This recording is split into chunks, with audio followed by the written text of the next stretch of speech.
babul muslim man salimal muslimuna min lisanihi wa yadihi. Ya, qala haddatsana qala, langsung ke rawi terakhir, an Abdullah bin Amr bin As radhiyallahu taala anhuma. Hadis diriwayatkan dari ujung sanadnya kepada Nabi dari Abdullah bin Amr bin As, semoga Allah meridai kepada beliau dan kepada bapaknya atau kedua orang tuanya, dari Nabi sallallahu alaihi wasallam. Qal al-muslimu, orang muslim yang baik itu, orang muslim yang imannya benar itu. Jadi cara baca kitab Sahih Bukhari itu begini. Sebutkan kitabnya tentang apa, maka hadisnya akan terkait dengan pembahasan kitabnya itu.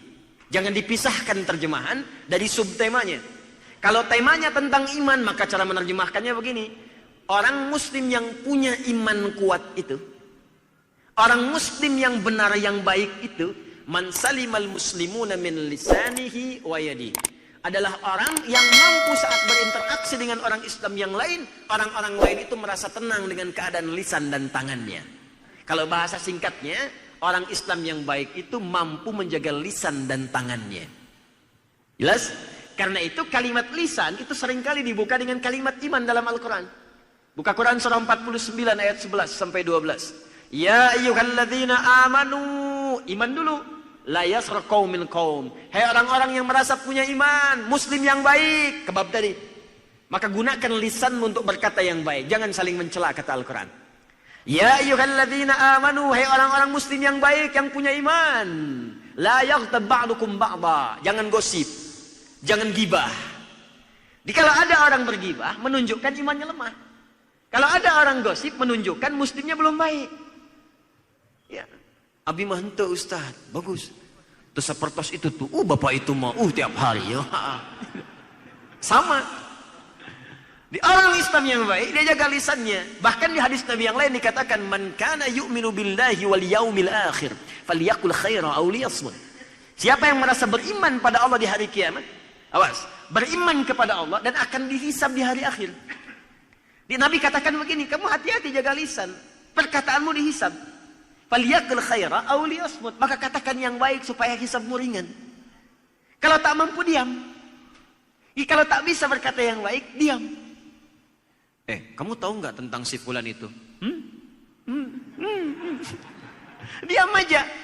Ancaman dari Nabi, kalau kamu paksakan berkata yang buruk, maaf, di hari kiamat lebih dahsyat. Kalau kamu yakin akan dihisab, perkataan kamu itu dihisab. Di hadis Muslim yang lain, itu ada bab muflis namanya. Muflis, orang bangkrut. Itu pekerjaannya di muka bumi di dunianya, ternyata rajin ibadah, Pak. Kalau sholat dahsyat, Bu. Kata Nabi, ya'ti yaumal qiyamati bisolatin, datang di hari kiamat pahala salatnya banyak, pakai nakirah. Nakirah itu umum. Umum itu bukan spesifik, artinya jenis-jenis salat dikerjakan. Jangankan fardu, sunnah diburu. Wasyamin, puasanya rajin. Jangankan Ramadan, bahkan ayamul bid pun ditunggu-tunggu. Wazakatin, zakatnya rajin. Cuman sayang, wa ya'ti qad syatama hadza, dia pun datang membawa dosa, seringkali mencela si fulan. Ini isyarat dari Nabi, fenomena 15 abad yang lalu. Kata Nabi, akan muncul fenomena di masa yang akan datang nanti. Orang rajin ibadah tapi rajin maksiat. Maksiatnya apa? Maksiatnya pun unik. Rajin sholat, senang mencela. Rajin puasa, senang berselisih.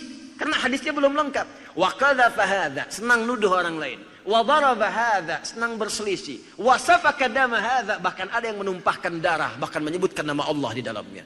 Tembak orang, Allahu Akbar. Bom orang, Allahu Akbar. Muncul bom panci, bom kulkas, bom open, bom setrika, dan sebagainya. Itu terjadi nggak? Kalau Nabi yang sampaikan dulu, pasti kejadian. Itu disampaikan itu supaya kita bisa mengantisipasi, jangan masuk bagian dari itu. Makanya hati-hati kalau antum belajar, rajin ikut pengajian, rajin membawa antum untuk ibadah, tapi dalam saat yang bersamaan, senang membuat antum mencela orang. Senang menjadikan anda berselisih, itu mesti hati-hati. Karena boleh jadi masuk dalam golongan ini. Apalagi mengarahkan anda pada tindakan ekstrim. Kamu kemarin banyak dosa, tobat. Kalau pengen banyak pahala, jihad sekalian. Tuh ledakan kedubes anu. Hati-hati dengan yang begitu. Hati-hati. Tinggalkan seketika karena menyalahi hadis Nabi. Kata Nabi, tu'khadhu hadza min hasanati wa hadza min hasanati. Kalau ada yang seperti itu sifatnya, maka diambil pahala kebaikannya, ditimpakan dan diberikan, ditransferkan kepada orang yang dizalimi tadi. Misal, ada orang selesai sholat, Maaf, tiba-tiba salah salat membicarakan orang lain dalam konteks gibah, nggak tanggung-tanggung yang dibicarakan imamnya. Saya tak imam naik tadi, si pulen pantas tengunah suaranya. Itu dia selesai salat, pahalanya ditransferkan kepada imamnya sekalian. Seketika. Makanya kalau Anda sedang dicela orang, nggak usah marah, Pak. Itu tandanya ada transfer pahala yang diberikan kepada Anda. Dan hukum celaan itu, hukum celaan nggak bisa bebas kita darinya. Nggak ada orang bebas dari celaan. Demi Allah saya katakan, tidak ada manusia yang bebas dari celaan. Jangankan manusia, bayangkan Allah dicela oleh orang yang kafir, malaikat dicela, Rasul dicela, Nabi dicela, sahabat dicela, tabi'in dicela, ulama dicela. Anda Tuhan bukan, malaikat bukan, Rasul bukan, Nabi bukan, sahabat bukan, tabi'in bukan, ulama juga bukan. Nggak pengen dicela. Anda siapa? Kalau kita orang baik, pasti akan dicela oleh orang yang tidak baik. Kalau kita orang yang kurang baik, akan dicela oleh orang baik. Tapi rumusnya itu luar biasa. Apa rumusnya? Kalau celaan dibaca dengan bab iman, indah semuanya. Kalau ada yang mencela Anda orang yang kurang baik, sebetulnya bukan celaan. Rumusnya dalam kaidah akhlak, sebetulnya pengakuan dari Allah yang dititipkan lewat lisan pencela itu bahwa Anda telah menjadi orang baik. Misal, nama Anda Asep. Tadinya senang kumpul-kumpul nggak jelas, tiba-tiba rajin ke multazam, kajian, sholat. Dirubah namanya Soleh misalnya. Oh, ahli surga, gitu. Lewat kan? Itu nggak usah marah. Itu sebetulnya bukan celaan dalam bab akhlak. Itu sesungguhnya pengakuan yang ditetapkan oleh Allah melalui lisan orang tadi bahwa Anda telah berubah menjadi baik. Makanya kalau ada yang celak pada kebaikan, jangan dibalas. Oh, panitia surga lewat, panitia surga lewat, gak usah dibalas. Cukup sampaikan, maaf saya cuman humas, gitu aja. Paham? Sebaliknya kalau ada yang mencela orang yang tidak baik, itu pertanda sayang Allah kepada Anda untuk menghentikan perbuatan tidak baik itu sehingga kembali kepada jalur yang benar. Jelas sampai sini? Baik, jadi mustahil kita tidak menghindari hal demikian, mustahil. Pasti dapatkan. Karena itu kembalikan kepada babnya.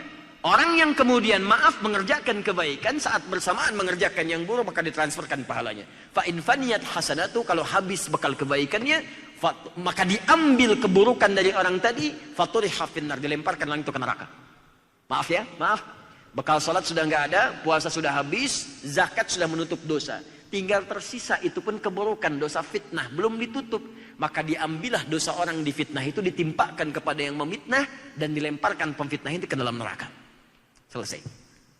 Maka jaga lisan, jaga tangan.